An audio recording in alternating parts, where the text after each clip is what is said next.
Video like जरूर कर लीजिए और ऐसे वीडियो लगातार फ्री में पाने के लिए चैनल को तुरंत सब्सक्राइब कर लीजिए और बेल आइकन को जरूर टैप कर लीजिए ताकि आगे भी सारे वीडियो आपको मिलते रहे। यूट्यूब में फॉलो करते हैं तो प्लीज ये वाला फ्री टेलीग्राम चैनल जरूर ज्वाइन कर लीजिएगा। सारे नोटिफिकेशन सारे अपडेट यहीं पे आते हैं, ध्यान रखिए। Good morning friends, my name is Chandravardhan and I welcome you all to Study for Civil Services, one of the India's leading educational platform.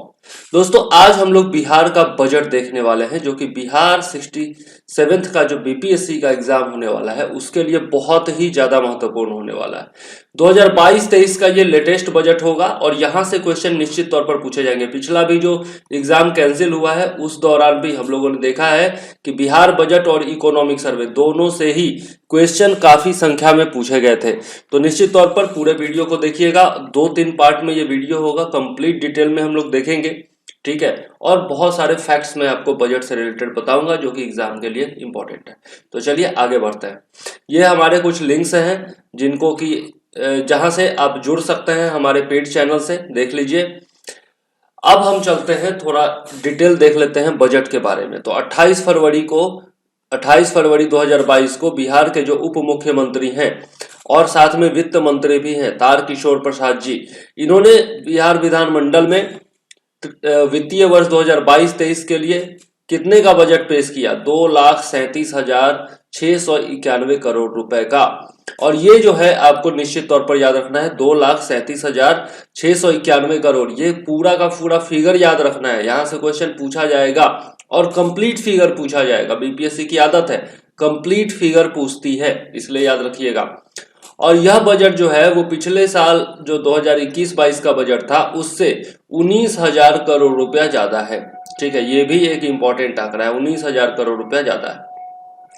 इस नए वित्तीय वर्ष में बिहार का विकास दर कितना रहने का अनुमान है? यह भी क्वेश्चन पूछा जा सकता है। 9.7% 9.7% रहने का अनुमान है, ठीक है। और 2020-21 में कोरोना के कारण यह कितना था? 2.5% था, ठीक है। तो ये दोनों चीजें आपको याद रखनी चाहिए कि पिछले साल कितना था? 2.5% था और इस बार अनुमान कितना लगाया गया है? 9.7%। यहीं पर आपको ये भी याद रखना है कि भारत की बात करें तो भारत का जो जीडीपी ग्रोथ रेट है वो 9.2% रहने का अनुमान लगाया गया है, ठीक है। 9.2% और बिहार का 9.7%। और बिहार जो है ना, पिछले कुछ सालों से देश का सबसे ज्यादा जीडीपी विकास दर वाला राज्य बना हुआ है, ठीक है। तो ये भी आपको ध्यान में रखना चाहिए। बिहार इस वर्ष भी देश में सबसे ज्यादा आर्थिक वृद्धि दर प्राप्त करने वाला राज्य रहा, ठीक है। तो ये आपको ध्यान में रखना चाहिए। चलिए आगे देख लेते हैं।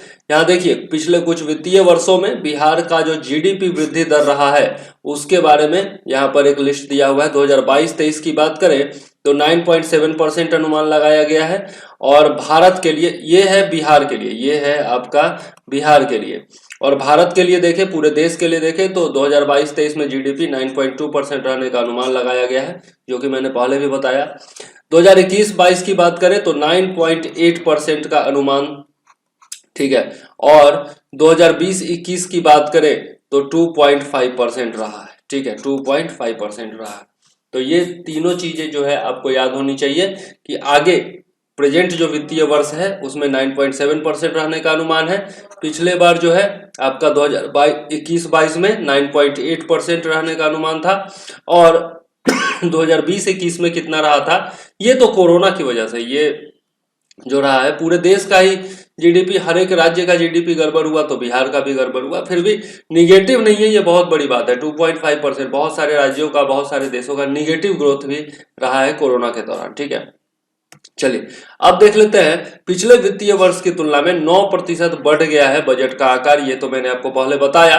तो अब इसमें देख लेते हैं 2022-23 और 2021-22, मतलब ये हो गया पिछले लास्ट ईयर का और ये हो गया प्रेजेंट, ये हो गया प्रेजेंट और वो था लास्ट ईयर का। तो कितना बजट का आकार था, योजना मद में कितना खर्च हुआ, गैर योजना मद में कितना खर्च हुआ, ये सब जरा देख लेते हैं।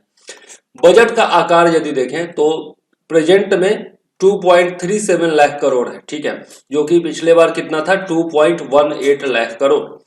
योजना मद में देखें तो कितना खर्च हुआ? योजना मतलब कि विभिन्न जो योजनाएं चलाई जाती हैं, जानते हैं आप हमारे यहाँ सोशलिस्ट गवर्नमेंट होती है, मतलब कि लोगों का कल्याण करने के लिए काम करती है। तो योजनाएं बहुत सारी बनाई जाती हैं।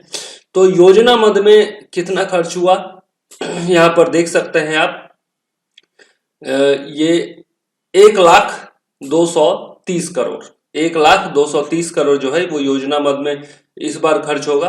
पिछला बार जो है 1,518,000,000 खर्च हुआ था। ठीक है, तो ये योजना मद में पिछली बार ज्यादा खर्च हुआ था, इस बार थोड़ा कम खर्च होगा। गैर योजना मद की बात करें तो 1,37,460 करोड़ रुपए प्रेजेंट में, ये है प्रेजेंट का आंकड़ा। ठीक है, और 1,17,783 करोड़ ये पिछले साल का आंकड़ा है, प्रीवियस ईयर का। ठीक है, तो यहां पर देख सकते हैं कि योजना मद में इस बार जो है कम खर्चा होगा और गैर योजना मद में ज्यादा खर्चा होगा। ठीक है, ये आंकड़ा आपको बताता है। ठीक, चलिए आगे देख लेते हैं कुछ और फैक्ट जो है। कुल कितने का बजट? 2,37,691.19 करोड़ रुपए का बजट। ठीक है, अब इस बजट में टोटल व्यय कितना होगा? व्यय किसको कहते हैं? जो आप खर्च करते हैं उसको कहते हैं व्यय। ठीक है, एक्सपेंडिचर जिसको अंग्रेजी में कहा जाता है, एक्सपेंडिचर। तो कोई भी जो बजट होता है उसका दो भाग होता है, एक होता है आपका आमदनी, आय, एक होता है आय, एक होता है आपका ये खर्च या व्यय। ठीक है, और आय में से व्यय को घटा देंगे तो क्या बचता है? हमारा बचत बचता है। तो यही तो बजट है ना, यही तो बजट है। घर का भी आप देखते हैं तो घर में कहीं से आप कमा के लाते हैं या फिर आपके पिताजी लाते हैं तो वो आमदनी हो गई। अब उसमें माँ या फिर घर के काम में खर्चा होता है तो वो हो गया व्यय।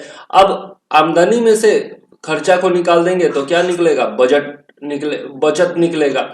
और ये सब मिला करके आय, व्यय और बचत तीनों का जो लेखा जोखा रखा जाता है उसी को न कहते हैं बजट, उसी को तो कहते हैं बजट। तो यहां पर कुल व्यय यदि देखें, कुल व्यय मतलब कुल खर्च जो होगा वो कितना होगा? तो 2,37,691.19 करोड़ रुपया होगा।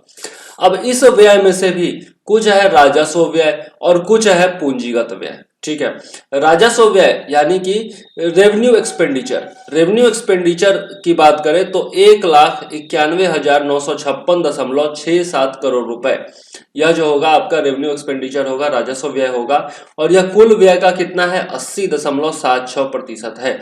मतलब मैक्सिमम व्यय जो होगा वो राजस्व व्यय ही होगा। और उसके बाद है पूंजीगत व्यय। पूंजीगत व्यय जो होगा वो कितना होगा? 45,734.52 करोड़ रुपए होगा। ये कुल व्यय का 19.24% है। तो अधिकतर व्यय जो होगा वो किस मामले में होगा? राजस्व व्यय के मामले में होगा। अब है प्राप्तियां। ये जो आय मैंने बोला था यही है आपकी प्राप्तियां। तो राजस्व प्राप्तियां और पूंजीगत प्राप्तियां। कुल प्राप्तियों का अनुमान कितना है? 2,37,891.94 करोड़ रुपए। ठीक है, तो ये आंकड़ा आपको याद रखना है। राजस्व प्राप्तियां देखें तो राजस्व प्राप्तियां कितनी हो सकती है? 1,96,704.51 करोड़ रुपए। और पूंजीगत प्राप्तियां कितनी हो सकती है? ये हो सकती है 41,187.43 करोड़ रुपए।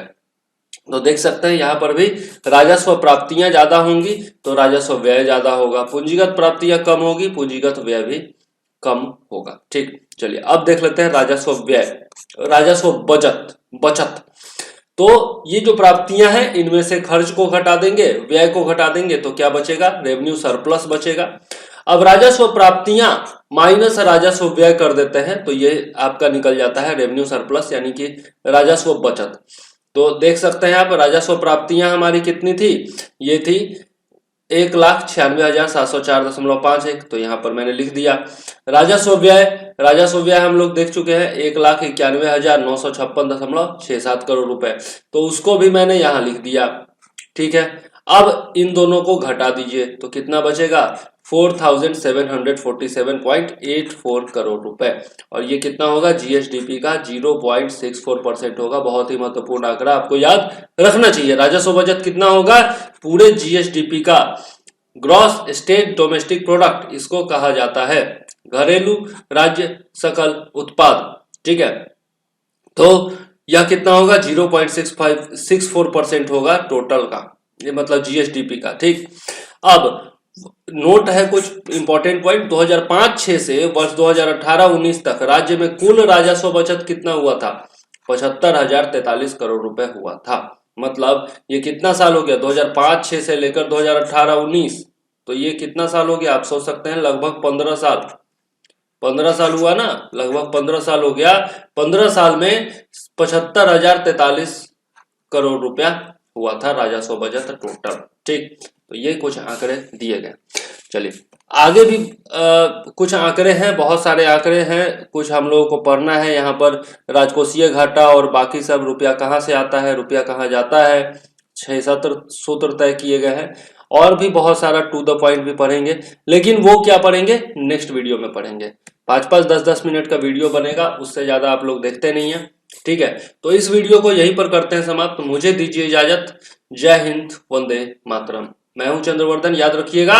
और साथ में हमारे चैनल को सब्सक्राइब कर लीजिएगा, बेल आइकॉन दबा दीजिएगा, साथ में लाइक जरूर करिएगा, कमेंट जरूर करिएगा और बताइएगा हमारा प्रयास आपको कैसा लग रहा है। चलिए, जय हिंद, वंदे मातरम।